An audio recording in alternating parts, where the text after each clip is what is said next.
Hi, this is Nick from Raise3D Tech Support, and today we're answering the question, how is 3D printing being used today? 3D printing is used everywhere from industrial manufacturing to hobbyists and individual users. The ability to cheaply make a physical item from a digital design is exceptionally helpful in prototyping for manufacturing, but there are many other applications for this useful process. Automotive industries are using these large printers to replicate interiors or even molds for larger body panels.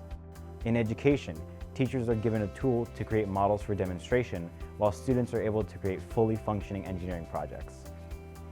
A number of Hollywood artists can use 3D printing for sculptures, prop making, and costumes. And even the medical fields are able to utilize the cost-effective nature of 3D printing to make custom prosthetics and 3D guides for procedures.